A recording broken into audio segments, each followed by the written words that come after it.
Baru-baru ini viral video berapa harga outfit lo yang menampilkan seorang pria dengan outfit mencapai 12 miliar lebih. Si anak hypebeast ini pun langsung menjadi viral di media sosial. Pria berbaju kuning itu diwawancarai Yosi di acara Sneaker Blast 2019. Pria bernama Jason itu memakai jaket Vetements seharga 30 juta, GAP jeans seharga 1 juta, sneakers Louboutin seharga 25 juta, clutch Fendi seharga 10 juta, cincin Bulgari seharga 30 juta, dan jam tangan Richard Mille yang harganya mencapai 12 miliar. Jadi untuk busananya, Jason yang bekerja sebagai editor di Uncharted Supply ini pun menghabiskan setidaknya 12 miliar 96 juta.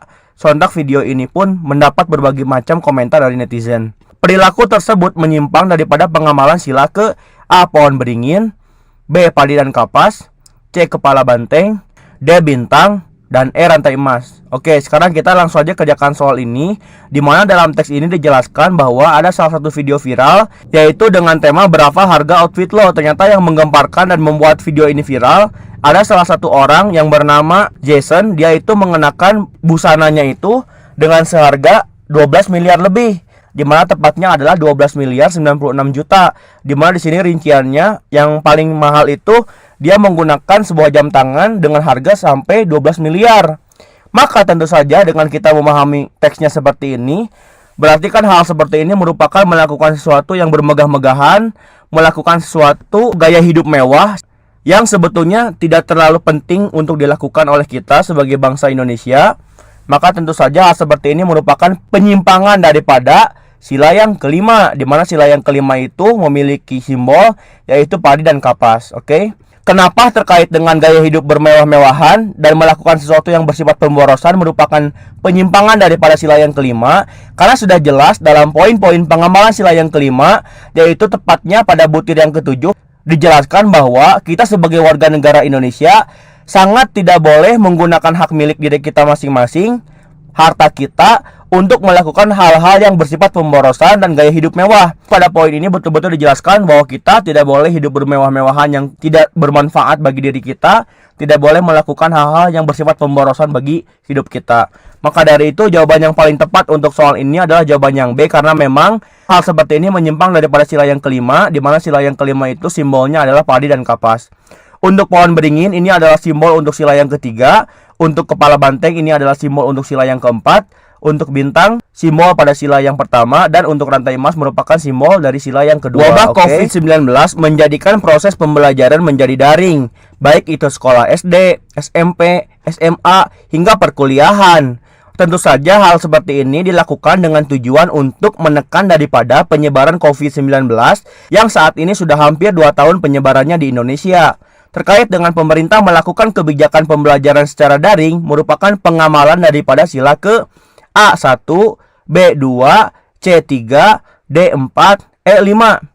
Oke, sekarang kita langsung saja kerjakan soal ini, di mana di sini dalam teksnya dijelaskan terkait dengan wabah COVID-19 yang menjadikan proses pembelajaran di Indonesia menjadi daring atau menjadi secara online, tidak bertatap muka bertemu dengan langsung pada satu tempat dengan gurunya. Tentu saja kebijakan proses pembelajaran secara daring seperti ini dilakukan supaya tadi di sini dijelaskan juga untuk menekan daripada penyebaran COVID-19 yang saat ini sudah hampir 2 tahun penyebarannya di Indonesia. Karena dari itu hal seperti ini merupakan pengamalan daripada sila yang kelima, karena secara jelas juga dijelaskan dalam poin-poin pengamalan sila yang kelima kita harus mengembangkan perbuatan yang luhur yang mencerminkan sikap dan suasana kekeluargaan, di mana tadi dengan kita belajar secara offline berarti kita akan menghentikan daripada penyebaran COVID-19 ataupun menekan daripada penyebaran COVID-19. Kemudian kita juga harus selalu memberi pertolongan kepada orang lain dengan melakukan pembelajaran secara daring. Tentu saja kita tidak akan merugikan daripada orang lain. Kemudian menghormati hak orang lain, di mana tentu saja orang lain pun tidak ingin mendapatkan dari penyakit virus COVID-19 ini.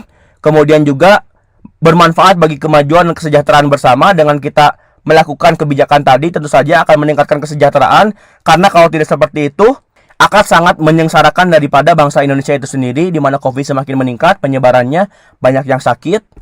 Kemudian poin yang terakhir adalah tidak menggunakan hak milik untuk bertentangan atau merugikan orang lain.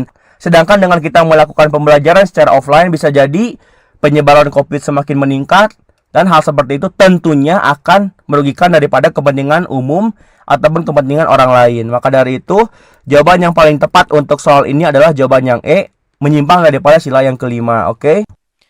VOC mempunyai hak istimewa yang disebut sebagai hak oktroy sebagai berikut kecuali. Oke, kita lihat ya.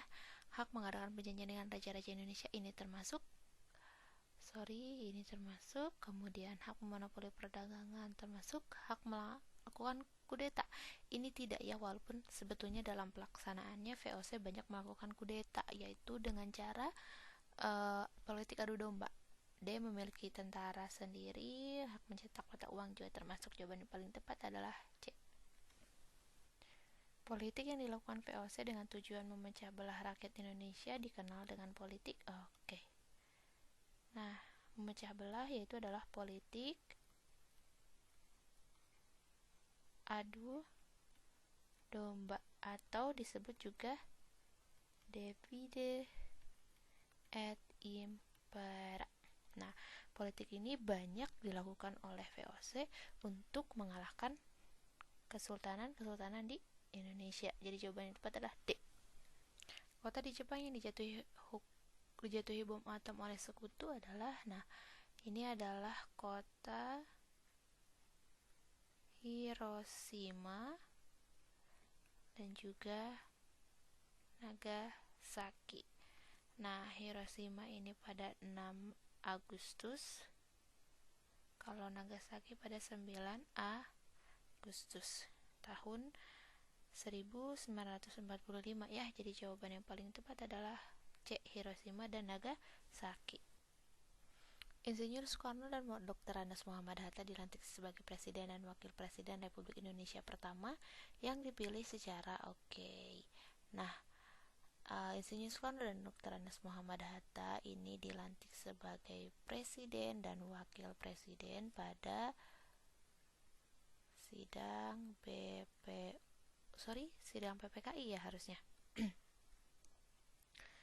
PPKI yang pertama yaitu pada 18 Agustus 1945 dengan cara aklamasi.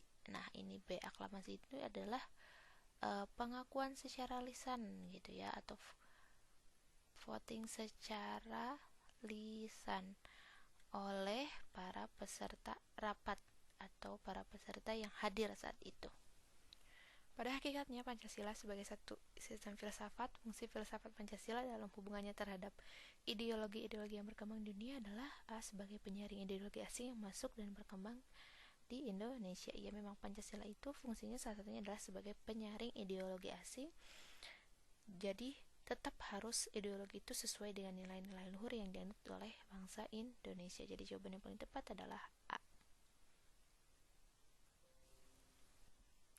Kedudukan Pancasila sebagai falsafah hidup seluruh bangsa Indonesia adalah falsafah hidup ya.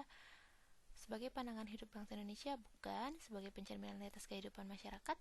C, sebagai petunjuk dan pedoman hidup. D, sebagai keyakinan dan yang memiliki kebenaran. Nah, ini yang A, sebagai perujukan sikap bangsa Indonesia. Jawaban yang paling tepat sebagai falsafah hidup adalah sebagai keyakinan yang memiliki kebenaran. D.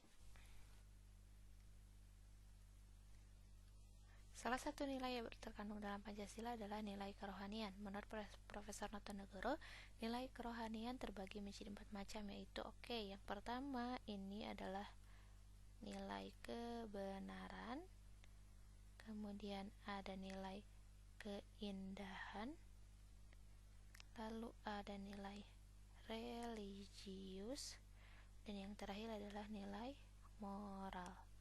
Kita lihat kebenaran ada, keindahan praktis tidak ada ya, religius ada, moral ada. Berarti jawaban yang paling tepat adalah C.